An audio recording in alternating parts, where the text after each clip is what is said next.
नमस्कार, आदाब। मैं विद्या प्रसाद।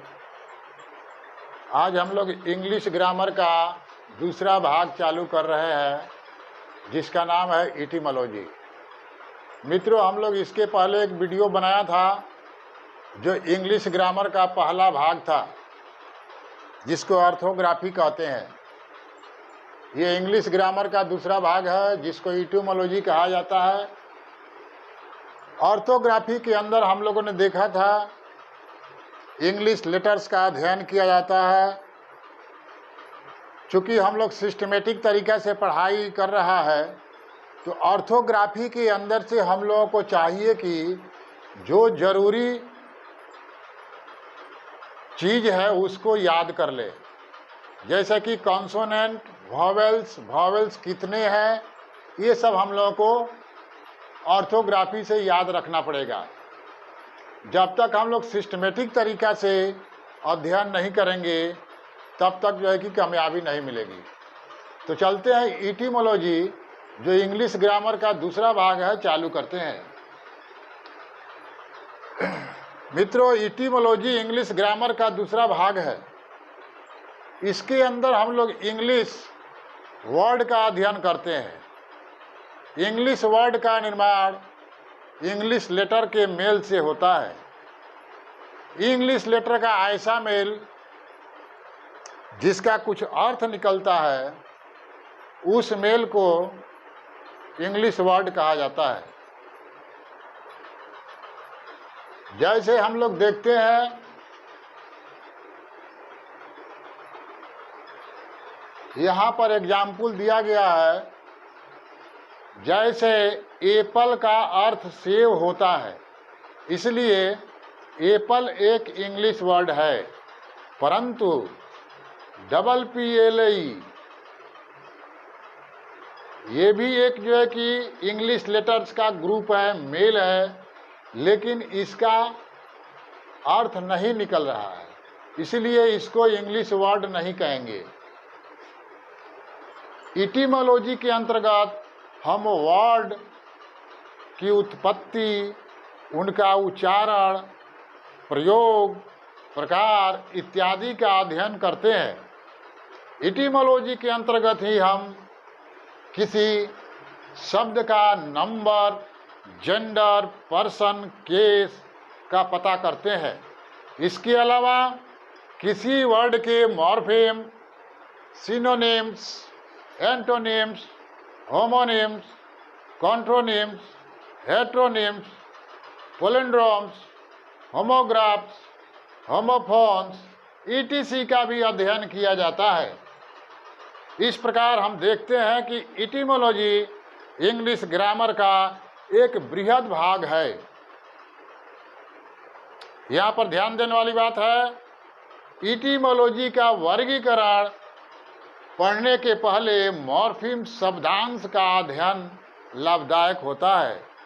तो मेरे मित्रों, इटिमोलॉजी चैप्टर को अच्छी तरह से याद करने के लिए, समझने के लिए यह सबसे ज़रूरी है कि इसके पहले मॉर्फीम का अध्ययन किया जाए। तो सबसे पहले हम लोग देखते हैं कि ये मॉर्फीम क्या होते हैं।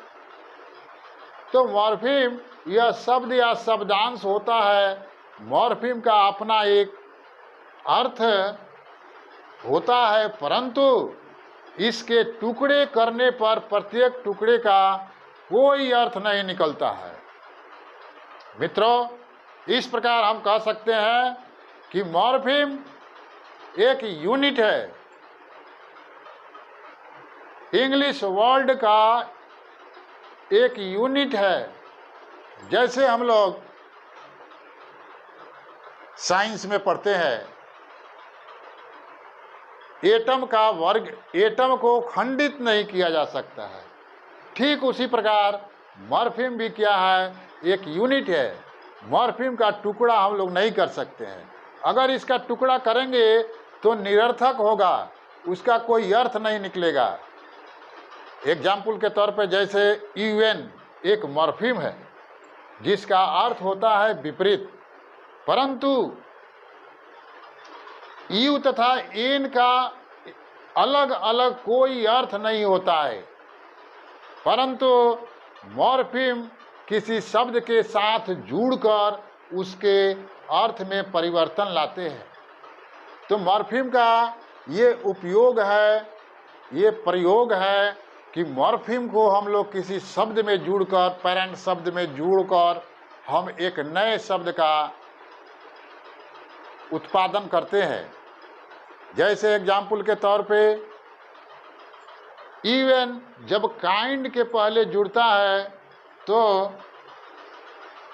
अनकाइंड हो जाता है, जिसका अर्थ काइंड से अलग होता है।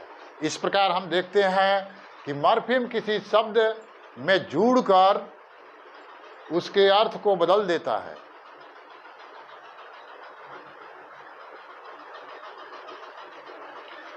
तो हम लोग मॉर्फीम के लिए हम लोग देखेंगे कि मॉर्फीम के भी प्रकार है। तो मॉर्फीम मुख्य रूप से दो प्रकार के होते हैं। पहला है प्रीफिक्स। जो मॉर्फीम किसी शब्द के पहले जुड़ता है उनको प्रीफिक्स कहते हैं। जैसे इवन जब काइंड के पहले जुड़ता है तो अनकाइंड हो जाता है, जिसका अर्थ काइंड से अलग होता है। एक दूसरे प्रकार का मॉर्फीम मिलता है जिसको हम लोग सफिक्स कहते हैं। जो मॉर्फीम किसी शब्द के अंत में जुड़ते हैं उनको सफिक्स कहा जाता है। जैसे ING जब गो के अंत में जुड़ता है तो गोइंग हो जाता है, जिसका अर्थ गो से अलग होता है। मित्रों, इस प्रकार हम लोग देखते हैं कि मॉर्फीम का इटिमोलॉजी के अंदर बड़ा रोल है। मॉर्फीम से हम लोग नए शब्द का उत्पादन करते हैं, नए नए शब्दों का ज्ञान होता है। तो इटिमोलॉजी चालू करने के लिए, शुरू करने के लिए हम लोग तैयार हो गए। तो मित्रों, इसके बाद हम लोग बनाएंगे इटिमोलॉजी के अंतर्गत इटिमोलॉजी का वर्गीकरण कैसे किया जाता है, इटिमोलॉजी का वर्गीकरण किन किन आधारों पर किया जाता है, इसकी चर्चा हम लोग नेक्स्ट वीडियो में करेंगे। और आप सबसे रिक्वेस्ट है कि आप सिस्टमेटिक तरीका से अध्ययन करते रहें, एक भी वीडियो छूटना नहीं चाहिए। अगर आप इंग्लिश ग्रामर को अच्छी तरह से जानना चाहते हैं तो ये हम लोगों का वीडियो लगातार चलता रहेगा और हम लोग एक भी गैप नहीं देंगे। और यह भी आप सबको मैं बता देना चाहता हूँ कि इस वीडियो के अंतर्गत एक सिस्टम होगा, एक सिस्टमेटिक तरीका से अध्ययन किया जाएगा। जैसे अभी हम लोग इटिमोलॉजी चालू करने जा रहे हैं, तो इटिमोलॉजी का वर्गीकरण कितने आधारों पर किया जाता है, उनका वर्गीकरण करके उनका अलग अलग अध्ययन किया जाएगा।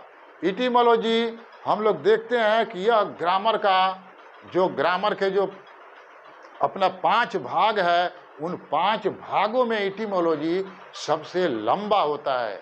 इसीलिए इसका अध्ययन करने के लिए धैर्य की जरूरत है। आप धैर्य बना के रखें, मैं लगातार वीडियो डालता रहूँगा। नमस्कार।